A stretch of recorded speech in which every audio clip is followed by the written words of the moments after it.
नमस्कार, बहुत बहुत स्वागत है आपका। मैं हूं आपके साथ ऋतु ज्ञानवानी। आप देख रहे हैं न्यूज़ 18 का डिजिटल प्लेटफॉर्म।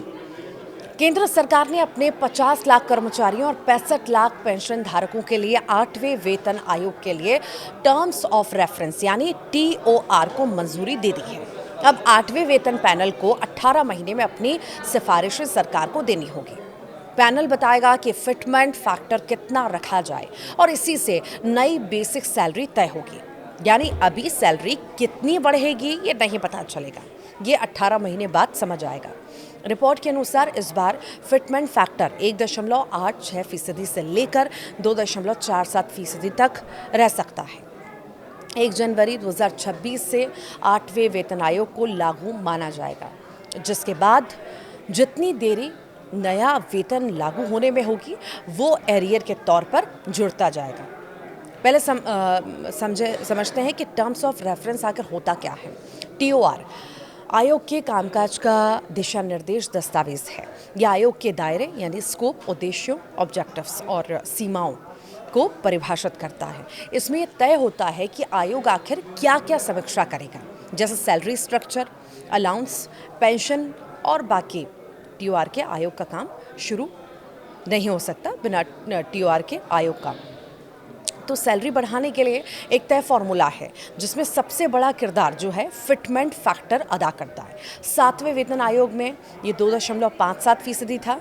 तब न्यूनतम बेसिक सैलरी 6,000 रुपये से बढ़कर 18,000 रुपये हो गई थी। इस बार अगर 2.47% का फिटमेंट फैक्टर लागू होता है तो नई बेसिक सैलरी 30,000 रुपये के करीब पहुंच सकती है। आइए कैलकुलेशन के ज़रिए आपको समझाते हैं और आसान तरीके से समझने की कोशिश करते हैं। मान लीजिए कि आपकी बेसिक पे अभी 18,000 रुपये है, तो 2.47% के फिटमेंट फैक्टर के साथ ये सैलरी बढ़कर 44,460 रुपये हो जाएगी। हालांकि अगर फिटमेंट फैक्टर 1.86% रहता है तो नया बेसिक पे जो है 33,480 रुपये होगा।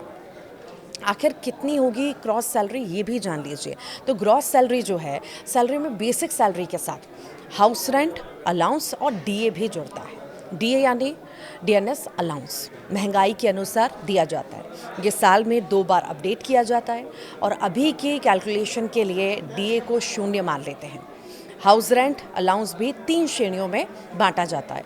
मेट्रो सिटी में रहने वालों को बेसिक का 30% और Tier 2 सिटी के लोगों को 20% और Tier 3 सिटी के लोगों को 10% हाउस रेंट अलाउंस मिलता है। अब ग्रॉस सैलरी कुछ इस तरह से होगी। तो new gross salary equals to current basic pay होगा और इसको इनटू करेंगे फिटमेंट फैक्टर से, प्लस करेंगे DA और फिर HR क्लास। कैलकुलेशन के लिए मान लेते हैं कि कई बेसिक सैलरी 2.47% फिटमेंट फैक्टर के हिसाब से बढ़ी, तो नया वेतन जो है 44,460 रुपये होगा।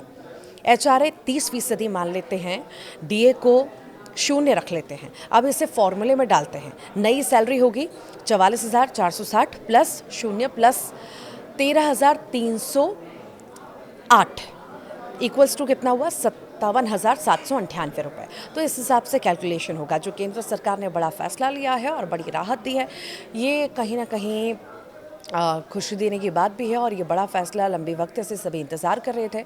हालांकि अभी इसका कैलकुलेशन बहुत जल्द हो जाएगा करना और पैसा आखिर कितना बढ़ेगा, कब तक बढ़ेगा, ये अभी तक पूरी तरह से क्लियर नहीं है।